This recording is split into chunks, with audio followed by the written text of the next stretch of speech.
Okay, so I know everyone's excited about this. I posted earlier this week the little ice cream spoons, but they're not.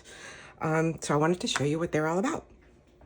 So we've been bending acrylic lately. So today what we're gonna do is we're actually gonna make some hoop earrings. Before we get started though, I'm gonna show you the supplies that we need.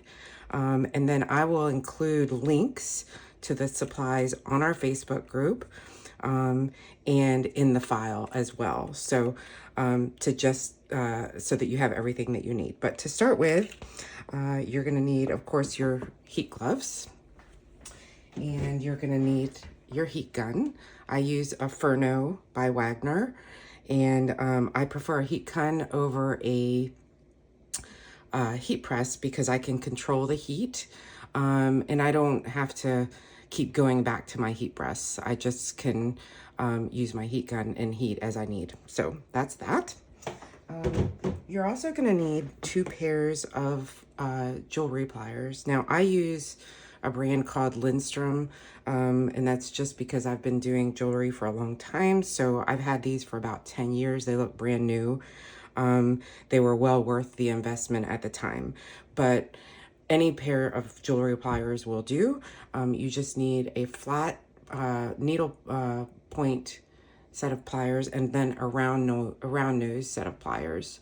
So you'll need those. You'll also need some what we call huggies. So they're little tiny earring findings like this. They come in gold and silver, and Katie Mullinax on Monarch Pine has these, and I will include the link for you guys to access those. But I prefer these over studs, and I'll explain why here in just a few minutes. You'll also want some jump rings like this. I use 4 to 5 millimeter, just depending. I don't like to go too small because I can't see them. So 4 or 5 millimeter, 5 millimeter is probably the best. So you'll need a couple pairs of those per earrings. You're gonna need this tool, which will be included in the file.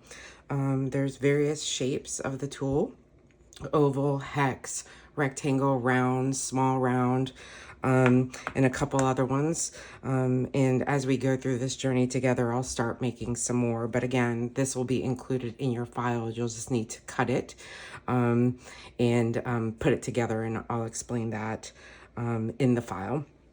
But today what we're going to talk about is doing some round hoops. And you'll notice, like I said earlier, these are on the huggies. And I started out with posts, but what I found is that posts break off really easily. So I chose not to do the posts. So instead, I came up with a way to make the hoops using the little huggies. Now, if you prefer to do posts, that is fine. You'll need to remove the hole that is in the file at the end of each set of earrings, which is hard to see, but it's there. But just to give you an example of some of the files, we have some kind of cool, nifty little things here. And we're gonna do some more of those today. We're also gonna do a pair using this shape here. And then we're also gonna do a pair just basic standard hoops. And obviously this will be included in every file so that you can learn how to practice that. So let's get started. It's super quick. And I think you will become addicted to these just like you have the cuffs.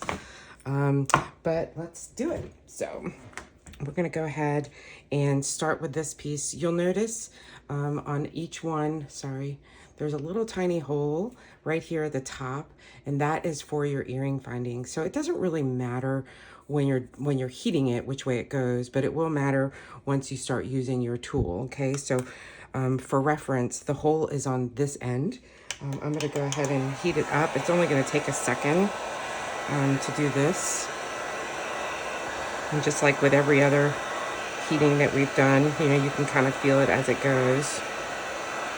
And again, I'm using the mat here to protect my surface, and it's just an oven liner that you can buy from Amazon. Like they come for like $6 or $8 or something for 2 of them. So just get it nice and warm, and you want it to be pliable. You're going to set down your heat gun. And then the end with the hole is going to be at the top of your tool, okay? Put it there, hold your thumb, and then all you're going to do is bend your earring around your tool. Hold it for a few minutes, okay? Like this. Make any adjustments you need to as you're doing it.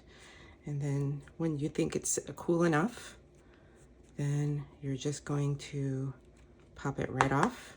You've got a hoop. Now, you'll notice that this is a half hoop. So I'm gonna have files that have 3/4 hoops and half hoops so that you can adjust the size of your hoops as you want. Now, if you don't get it as exactly as round as you want it to be, you can put it back on, hold it, heat it, and then sort of press down again, okay? But there is your first hoop. Let's go ahead and put that one together then. So a lot of people haven't done jewelry before and don't understand how jump rings work. So in a jump ring, there is a little split, and it's going to be really hard to see in this video, but there's a little split here. You're going to grab your pliers and grab one side of the jump ring, and then you're going to grab your pliers and grab the other, grab the other side of the jump ring, and then you're going to turn. Okay, you're not going to pull apart because you'll never get it back together again. You're going to turn. This is the idea, turn. Okay, and then once you have it turned, you're going to take your earring, put that through your hoop, take your huggy, put it through the other side of the jump ring. My hands are shaking, sorry. Grab both sides of the jump ring and twist close again. And there you have your hoop. And that is it, okay? The jump rings can take a little practice, but once you have it, you're good. So that's one. So we'll do a second set. Again, we'll do round ones again. And then I'll show you a couple of the other ones real quick. So again, they just take a couple minutes to heat up, just like we did before.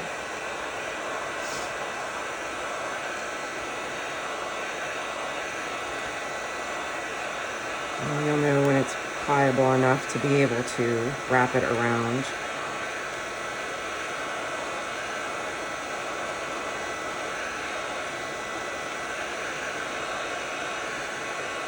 But you want to be able for it to be warm enough to stay warm while you're bending it, and warm enough so that it's pliable enough to bend. Again, the hole is at the top. Put your thumb there, and then just wrap the acrylic around your hoop. That's it. Okay? Now, we'll let that cool off here just a second, and I'll show you some other shapes, and I'm also going to give you a couple tips. Okay? All right, so there's our hoop. All right, shapes. So this pair is a half oval, okay? So I used my oval tool, and it came halfway, or yeah, almost halfway around, okay? But I'll also have another pair that's 3/4. So again, this is the oval. Now, this is a rectangle, okay? And basically I used the mold to create the rectangle like that, okay?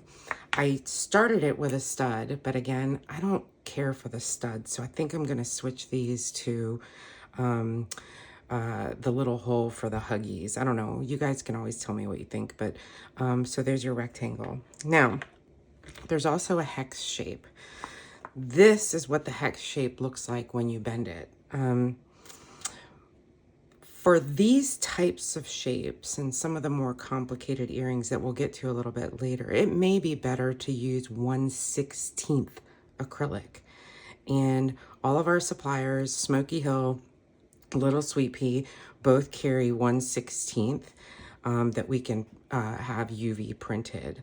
But that way you'll get a sharper edge, okay? And then the last thing I'm gonna show you and we'll get to this a little bit later, is another type of earring. So think of leather earrings, but think of them as acrylic, with acrylic. This is another example of why 1/16 will be better. This is way too chunky for an earring. So if any of you guys are heading out to Smokefest or you're placing your orders with your suppliers, maybe order a sheet or two of 1/16 just so that you have it on hand. This type of earrings you can also use flex for. And we'll talk a little bit about that.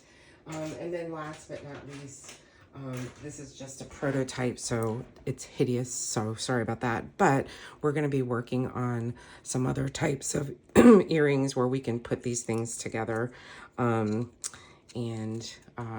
do that. Again, 1/16 will be good for these, but 1/8 works, but 1/16 will be great. So that's it.